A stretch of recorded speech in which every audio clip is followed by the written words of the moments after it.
look beautiful.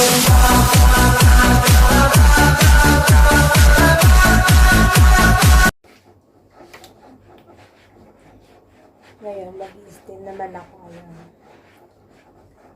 Wala na kasi ako nilinisin. Kaya mamamlash at saka steam na gawin ko.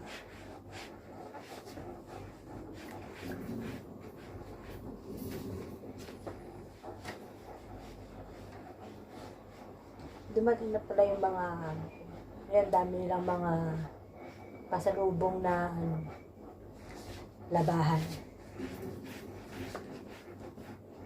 Gabundok na labahan.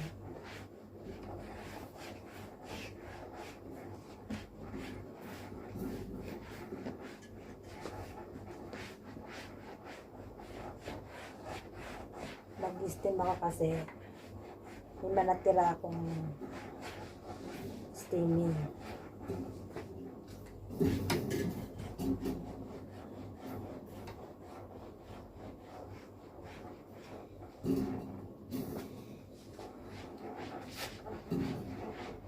Maghapon ko kung gagawin pati pamublansya kasi dami kong plansyahin.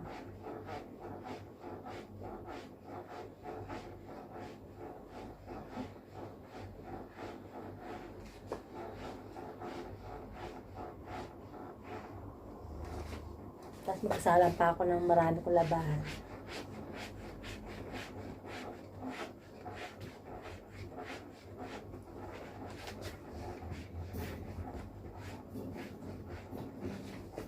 Imagine, natapos na ako kahapon, alas 8 ng gabi. Napagod ako kagabi. Kasi in-straight ko yung linis-linis ko.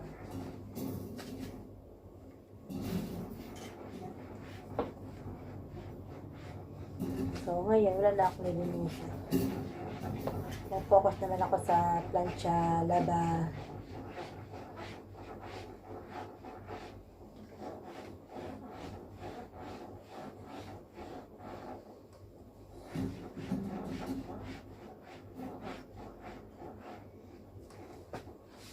Hindi kami nawala ng trabaho. Araw-araw ganito.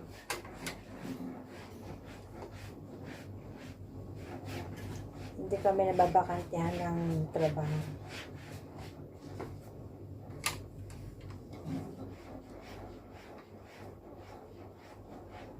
Ganito yung mga OFW. Araw-araw ganito. Paulit-ulit.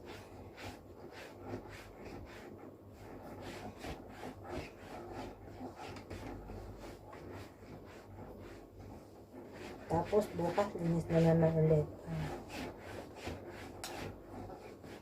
Kasi bagay bukas pala Biyernes. Pahinga rito sa bahay. Punta naman sa kabilang bahay.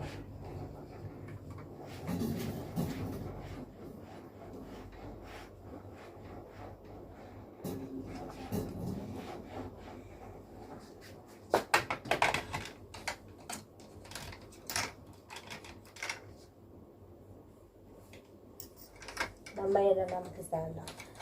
Teka na bang nahulog.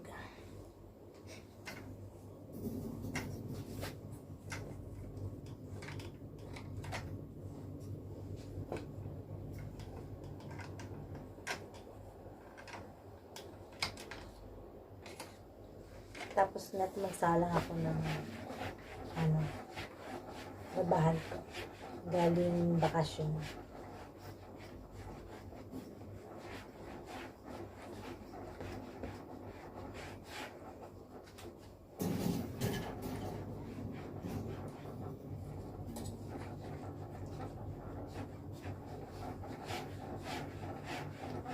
Akala ng iba, simple-simple ang trabaho dito sa abroad.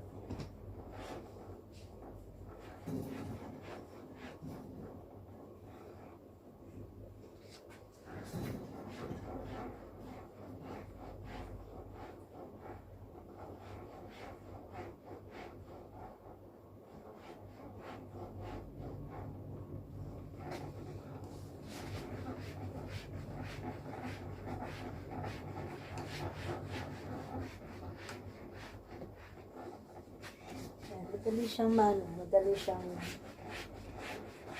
ma-straight. Kasi malakas yung usok mo.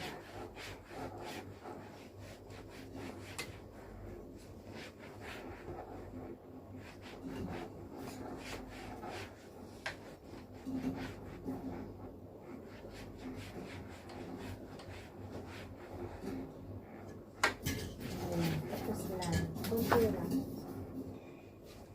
Konti na lang.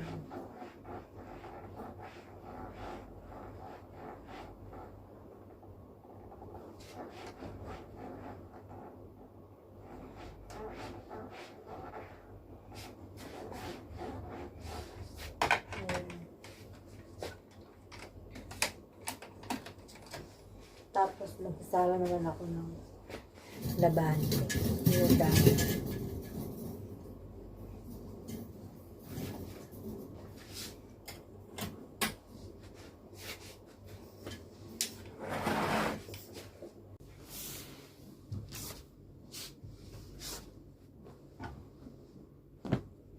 Tapos magsalang muna ako ng mga ito na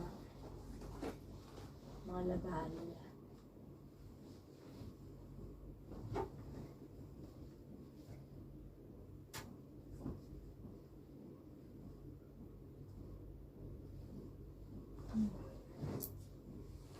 Ito mo nakasandawan nila.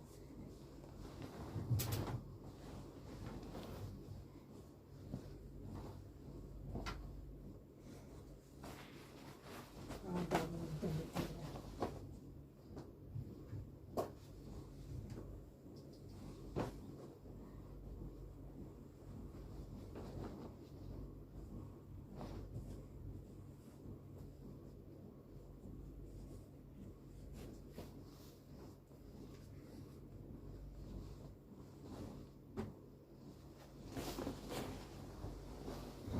Ayan, labahan ko ito. Dami. Labahan nila pa pag-uwi.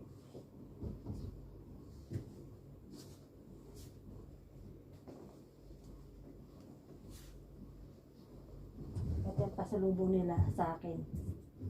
Maraming labahan. Tapos ng bakasyon.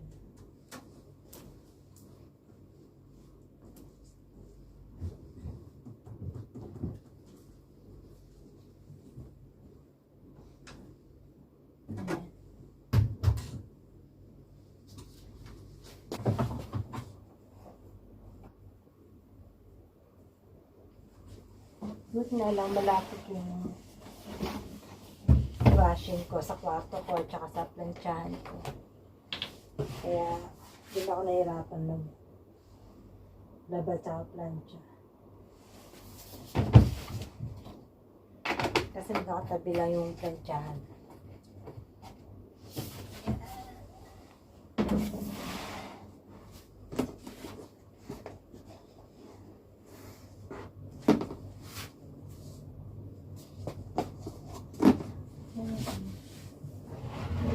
Comfort.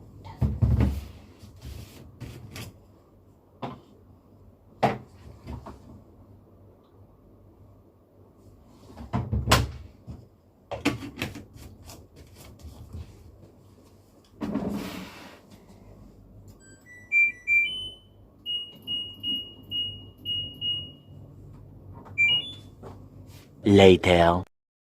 Pagkatapos nagluto ako ng burger beef. At syempre, nagluto rin ako ng potato chips para sa alaga. Soon after. Ayan, sa wakas, nakapapahinga na naman ako ngayon. Tama-tama, wala rin mga amo ko. Umalis sila ngayong gabi. Nakawin na rin sila, kaya na madaling araw lang. Tapos busy siya kanina maghapon din dahil dami ng mga bit-bit. Ayan.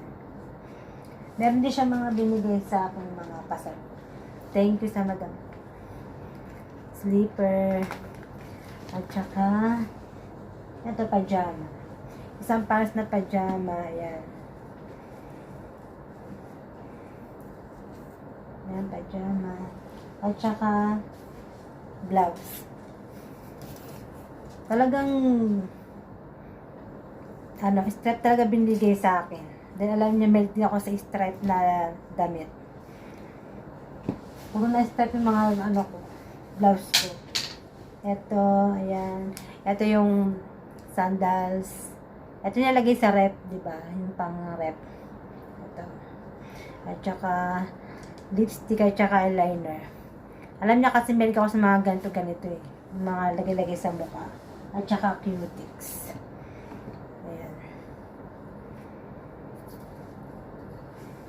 Meron siya pag maalis talaga sila, nabibigay talaga ng mga pasalubong. Pag maalis yung mga yan.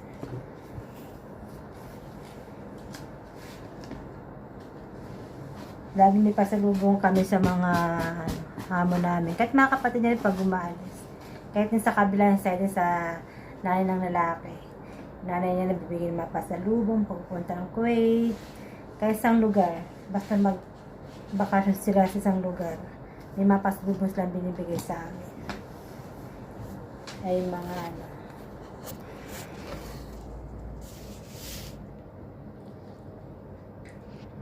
hindi naman kasi sila madami. Namimigay ng mga bagay-bagay sa amin. Kaya, okay rin. Ngayon, pahinga na ako ngayon kasi wala sila. Kaya na pa ako naglilinis eh. Hindi ba naglilinis pala, nag-aayos ng mga gamit. Tapos yung hindi ko nagawa nung gabi na nagplansya ko. Nagpunti pa rin. Kaya